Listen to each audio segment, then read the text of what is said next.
영상 하단 더보기란 클릭하시면 간편하게 참여하실 수 있는 링크도 남겨놓을 거니까 이 링크 클릭하셔서 무료 정보방 입장하시기 바라겠습니다. 네, 안녕하세요. 주도현입니다. 오늘 5월 6일 월요일이고요. 오늘도 리플 같이 한번 살펴보도록 하겠습니다. 자, 우선 차트를 보시면 제가 주말 영상에서도 말씀을 드렸죠. 토요일과 일요일, 이 어제까지의 주말 움직임과 이번 주 초의 움직임이 중요하다 말씀을 드렸습니다. 그 이유는 이 기술적인 부분에서 우리가 확인할 수가 있는데, 자, 최근에 리플은 제가 이 파란색으로 표시해 놓은 하락 추세 채널 안에서 움직이고 있었습니다. 그런 와중에 채널 상단을 돌파했다가 다시 들어오는 움직임이 나왔고요. 이렇게 채널을 벗어났다가 다시 들어오는 걸 트랩이라고 얘기를 합니다.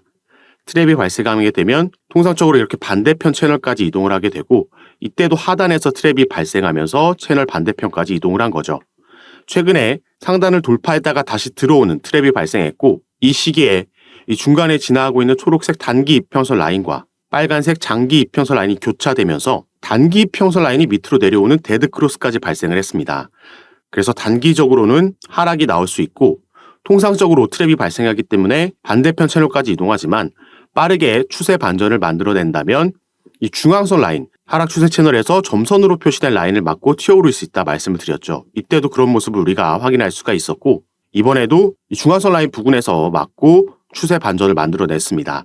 그러면서 다시 한번 채널 상단을 돌파하는 움직임이 나왔기 때문에 단기적으로 또 이번 주 차트에서 다시 이게 채널 안으로 들어오면서 트랩이 되는지, 아니면 어제까지의 움직임처럼 채널 상단의 지지를 받으면서 추가 상승력이 나와주면서 이전 채널을 무효화시키면서 새로운 추세를 만들 수 있는지 우리가 지켜봐야겠습니다. 어제까지 그리고 오늘도 이 단기 이평선 라인의 저항을 받고 있는 모습, 맞고 떨어진 모습 확인할 수가 있지만, 일단 저번 주에 이 전체적인 시장 거시 상황을 봤을 때 비농업 고용지수가 발표가 됐습니다. 농업이 아닌 분야, 이 기업들에서의 고용 수치가 발표가 된 거였는데, 자, 시장의 예상치를 크게 하회하는 수치가 발표가 됐습니다. 미국에서 기준금리를 결정하는 미 연준에서 미국 경제가 탄탄하다라고 자부할 수 있는 고용지수가 예상치를 크게 하회했다라는 건 그만큼 생각보다 신규 고용이 활발히 일어나지 않고 있고 흔들리고 있는 모습을 보여줬다라는 거죠. 당연히 함께 발표된 실업률은 높아진 수치가 발표가 됐습니다. 이런 수치가 발표되면서 금리 인하에 대한 기대감이 다시 살아나면서 시장이 반등을 했다 볼 수 있겠고, 또 1분기 실적 시즌도 이어졌었는데 4분의 3 정도의 기업들이 시장의 예상치, 컨센서스를 상회하는 어닝 서프라이즈를 발표했습니다. 그리고 또 비트코인의 미국에서의 현물 ETF에서 오랜만에 순유입으로 전환된 게 확인이 됐고요. 무엇보다 긍정적인 건 계속해서 순유출만을 기록하고 있던 그레이스케일발 GBTC도 출시 이후 처음으로 유입이 기록이 됐다라는 거죠. 그리고 저번 주에는 홍콩에서도 홍콩 ETF가 출시가 됐는데, 자, 미국에서 현물 ETF가 출시됐을 때도 비트코인은 하락하면서 움직였습니다. 그래서 이 당시에 움직임과 지금 유사하다라는 거고 때문에 이번 주 반등할 수 있다라는 전망이 나오고 있죠. 그러면서 리플 관련해서는 이런 기사가 최근에 나왔습니다. 리플과 도지코인이 브레이크아웃 랠리가 예측이 된다. 저항선을 뚫고 상승력을 펼칠 수 있겠다. 이런 전망이 나왔던 거죠. 이 부분도 함께 보시면, 자, 일단 최근 시장 침체가 약세 포지션을 더욱 악화시켰는데, 그러나 SEC와의 법적 분쟁이 거의 마무리 단계에 접어들면서 반등 가능성이 제시되고 있다 나와 있습니다. 분석가들은 가까운 시일 내에 0.6달러 이상의 가격 상승을 예상하고 있으며, 올해의 전망은 더욱 밝다. 올해가 끝나기 전 리플은 연간 최고치인 1달러 도달하여 가장 유망한 암호화폐 중 하나로 자리매김할 것이다 예측이 나왔습니다. 조금 전에 말씀드렸듯이 거시경제 상황들은 적어도 나쁘진 않을 것으로 보이고 있는 가운데 리플 시세에 가장 크게 영향을 주는 건 아무래도 SEC와의 소송 이슈가 되겠죠. 그리고 이 소송이 최근 더 빠르게 속도를 내고 있습니다. 지금 리플과 SEC는 리플이 기업들에게 판매한 1차 판매에 대한 서류를 주고받으면서 벌금에 대한 합의를 하고 있습니다. 작년에 있었던 약식재판 판결문에서 기업들에게 판매된 XRP는 증권이다라는 판결문이 나왔고, 개인들에게 판매된 XRP는 증권이 아니다라고 판결이 나왔죠. 그래서 증권이라고 판결이 나온 이 부분에 대한 벌금 합의를 하고 있는 거고, 가장 먼저 SEC에서 서류를 제출하면서 여기에 20억 달러라는 어마어마한 벌금을 요구를 했습니다. 여기에 대한 답변서를 리플이 4월 22일 날 제출했고, 리플이 제시한 금액은 1,000만 달러였죠. 그래서 또다시 바톤이 SEC에게로 넘어가면서 기존의 스케줄대로라면 5월 6일까지 SEC가 서류를 제출하는 스케줄이었는데 이 소송을 담당하고 있는 판사가 SEC에게 이 부분을 29일까지 제출하라고 명령을 했고요. 때문에 저번 주에 제출이 완료된 거죠. 그리고 리플 같은 경우에는 SEC가 29일날 제출을 하고 리플이 여기에 대한 3영업일 후에 또 답변서를 제출하라는 명령이 나왔던 겁니다. 그래서 저번 주에 리플도 여기에 대한 답변서를 제출을 완료한 상황입니다. 그런데 기존 스케줄에는 예를 들어 4월 29일 날 서류를 제출하면 그 다음 날 만나서 서로 미팅을 가졌습니다.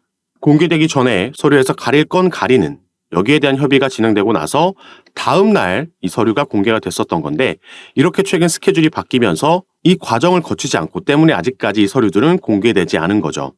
제가 항상 이 소송 관련 서류들이 공개될 때마다 가장 빠르게 카톡방에 공유해드리면서 중요한 내용 번역해드리면서 브리핑 도와드렸는데 이번에도 이 서류들이 공개되고 나면 이 자료와 함께 시장은 여기에 어떻게 반응하는지 우리는 또 어떻게 대응하면 좋을지 공유해드리면서 함께 매매를 진행할 예정입니다.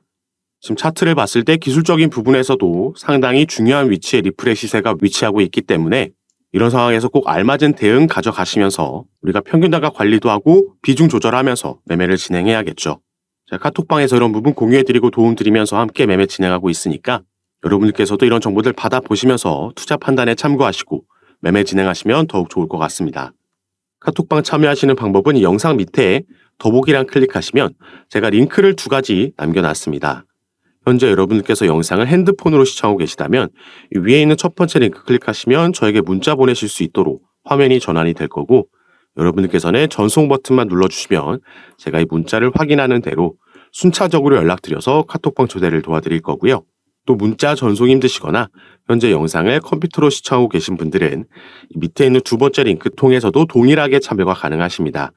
여러분들께서 편하신 방식으로 연락 주셔서 이 리플과 소송 관련된 정보들뿐만 아니라 시장에 영향을 주는 거시경제 이슈들 이런 정보들도 받아보시면서 투자 판단에 참고하시고 매매 진행하시면 더욱 좋을 것 같습니다. 자, 그리고 리플은 이 소송 이슈 외에도 올해 추가로 또 기대되고 있는 상승 재료가 남아있기 때문에 마지막으로 여기에 대해서 살펴보고 영상을 마무리할 건데요. 자, 리플 같은 경우에는 올해 2월 달에 미국 내에서 다시 송금 사업을 재개하겠다라는 발표를 했고요. 그 후 일주일 만에 스탠다드 커스티디언 트러스트라는 미국 내에서 정부의 인가를 받은 암호화폐 수탁 업체를 인수했다라는 발표를 했습니다. 자, 리플은 2020년도 12월 달에 SEC에서 미국의 증권거래위원회에서 처음 리플의 소송을 제기하고 나서 미국 내 사업을 철수할 수밖에 없었고 그래서 많은 거래소에서도 상장 폐지되는 악재가 잇따라 나왔습니다. 이 이후부터는 리플의 대부분의 수익은 미국 외에서 발생을 했었고 그래서 비교적 최근까지도 리플이 본사를 유럽이나 두바이 쪽으로 옮길 수도 있다. 유럽의 영국이나 아일랜드에 이런 부분을 실제로 알아보고 있다라는 뉴스들도 나왔습니다. 그런데 2월 달 들어서면서 미국 내 사업을 재개하겠다라는 발표를 한 거고 실제로 그런 움직임을 가져갔다라는 거죠. 자, 그러면은 리플이 왜 이 시점에서 어떤 걸 믿고 다시 미국으로 돌아와서 사업을 재개하려는 건지 이 부분이 오늘 말씀드릴 중요 포인트가 되겠습니다. 자, 리플 관련해서 최근 이런 소식이 전해졌습니다. 코인뉴스를 비롯한 국내 매체에서는 크게 다뤄지지 않았기 때문에 속보로도 전달되지 않았기 때문에 모르시는 분들이 많으신데 자, 코인베이스라는 미국의 암호화폐 거래소에 리플이 이 선물 시장에 새롭게 상장이 됐습니다. 현물 같은 경우에는 작년에 약시 재판이 끝난 이후에 다시 재상장이 이미 됐었지만 자, 선물 시장에는 처음으로 새롭게 상장이 된 거죠. 자, 여기서 리플과 코인베이스의 관계를 간략하게 말씀드리자면 자, 미국에는 이 디지털 커런시 그룹이라는 DCG가 있죠. 가장 유명한 암호화폐 벤처 캐피탈이라고 보시면 되겠고 여기에 설립자이자 CEO 베리 실버트는 제2의 워린 버핏이라고 평가받는 이 암호화폐 업계에서 꽤 중요한 인물입니다. 자, 이 DCG에서 바로 방금 살펴본 코인베이스를 자회사로 소유하고 있고요. 또 이 DCG는 리플의 지분을 보유하고 있는 기업입니다. 이렇게 미국 내 기업들끼리 연관이 되어 있다는 걸 먼저 말씀을 드리는 거고 이 디지털 커런시 그룹은 코인베이스와 리플뿐만 아니라 그레이스케일도 소유하고 있고 여러 다른 기업들의 지분을 보유하고 그 중심에 서 있는 기업이죠. 자, 그리고 코인베이스 외에도 최근 미국에서 새롭게 문을 연 거래소가 하나 있습니다. 바로 여기에 나와 있는 EDXM, EDX 마켓이라는 거래소인데요. 이 거래소는 피델리티를 비롯한 미국 뉴욕 월가의 대형 기업들이 함께 만든 거래소라고 보시면 되겠고, 이 거래소에서는 개인들이 아닌 기관들만 거래를 할 수 있게 되어 있습니다. 비교적 최근 작년 6월 달에 6월 22일부터 거래가 시작된 거래소인데, 이 대형 자산운용사들이 함께 만든 거래소다 보니까 출시 전부터 엄청난 주목을 받았었고요. 이 EDX 마켓이 출범할 당시에 상장이 되고 거래가 가능했던 코인들은 이렇게 단 4개의 코인만 있었습니다.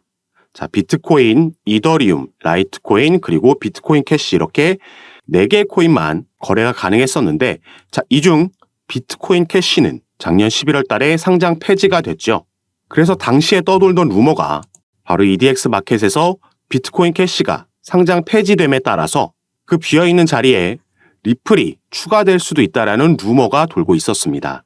다만 이 부분은 실제로 진행되지는 않았고 당시에, 그렇기 때문에 시간이 지남에 따라 조금 이 루머가 수그러든 모습을 보이고 있는데, 자, 그런데 코인베이스에서 이 리플을 선물 시장에 신규 상장했다라고 조금 전에 말씀을 드렸죠. 이게 얼마 전인 2월 23일 날 이런 일이 있었던 거고요. 그래서 우리가 코인베이스의 홈페이지에 가서 이 선물 시장 쪽을 살펴보면, 자, 이 영구 선물 시장 쪽에는 상장되어 있는 코인들이 많지 않고요. 그래서 밑에서 이 소개되어 있는 코인들을 보면 단 4개의 코인밖에 없습니다. 자, 이 코인들은 비트코인, 이더리움, 라이트코인, 그리고 최근 추가된 바로 리플의 XRP죠. 자, 위에 3개의 코인, 방금 우리가 살펴본 코인들이죠. 바로 이 EDX 마켓에 이제 비트코인 캐시가 상장 폐지되고 나서 남아있는 3개의 코인들입니다. 비트코인, 이더리움, 라이트코인. 지금 이런 연관성이 보이고 있는 거고요. 미국의 증권거래위원회 위원장 이 게리 갠슬러라는 인물도 작년에 이러한 발언을 했습니다. 자, 비트코인, 이더리움, 라이트코인, 비트코인 캐시는 증권 여부를 장담하기 어렵다. 이렇게 발언을 한 거죠. 자, 이 4개의 코인도 아까 우리가 살펴봤던 EDX 마켓이 출범할 당시에 상장되어 있던 그 4개의 코인들입니다. 그리고 현재는 우리가 살펴봤듯이 비트코인 캐시는 상장 폐지가 된 거고, 바로 이 자리에 리플의 XRP가 상장될 수 있다라는 전망을 해보고 있는 거죠. 리플이 계획을 바꾸면서 미국 내 다시 돌아오겠다, 미국 내 사업을 재개하겠다 발표했던 그 배경에는 여러 미국의 대형 기관들, 당장 EDX 마켓에도 피델리티를 비롯한 기관 투자자들이 대거 함께하고 있고, 또 DCG, 여기에 코인베이스까지 전부 미국 내 대형 기업들이죠. 리플과 하나같이 연관성이 있는 기업들이고, 그래서 우리가 기사나 속보에서 많이 찾아볼 수 있는 뉴스가 리플의 시세는 하락하고 있지만 이런 저점 때마다 고래들, 기관 투자자들은 매집한다라는 기사를 많이 볼 수 있었던 겁니다. 당연히 이 기관 투자자들은 이러한 주요 내용들이 오피셜하게 뉴스로 발표되기 전에 미리 그 소식을 알 수밖에 없겠죠. 그래서 우리가 다른 코인들에서도 볼 수 있는 게 갑자기 급등하는 코인들이 있는데 왜 오르지 하고 몇 시간 뒤나 다음 날에 이 코인이 어느 거래소에 새롭게 신규 상장된다라는 속보가 그때서야 뜨는 거 많이 경험해 보셔서 아실 겁니다. 그리고 지금 SEC와 진행하고 있는 소송 같은 경우에도 리플에게 불리할 게 전혀 없는 상황입니다.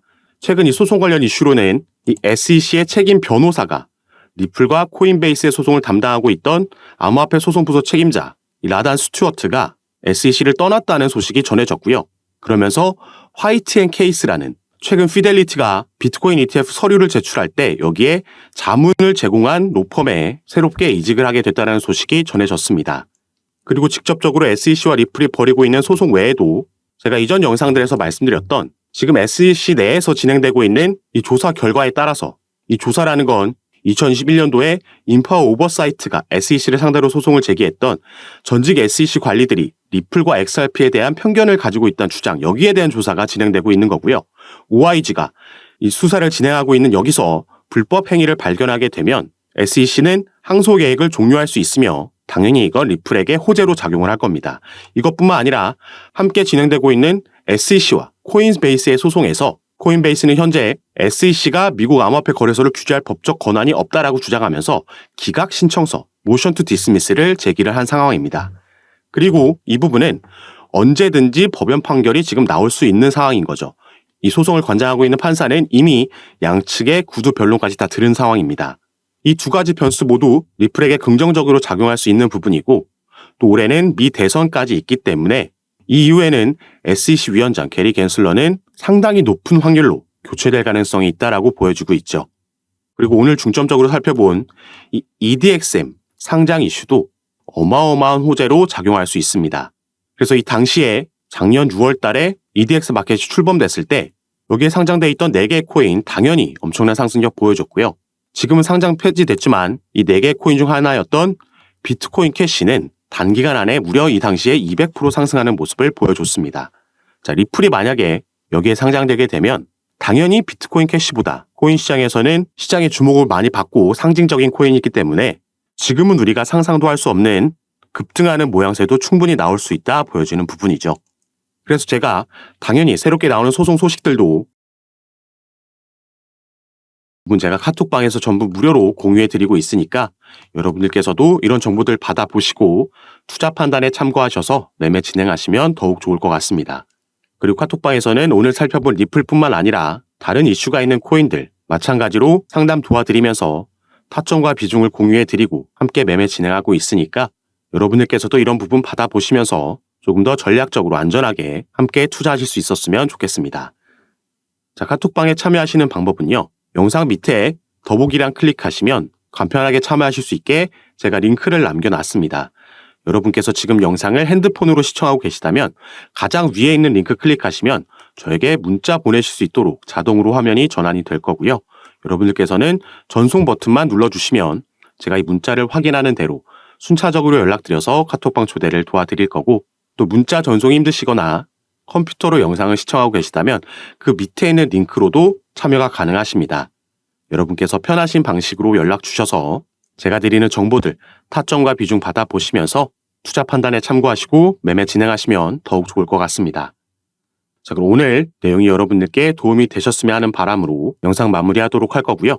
저는 다시 카톡방에서 여러분들 대응 도와드리고 상담 도와드리면서 찾아뵙도록 하겠습니다. 감사합니다.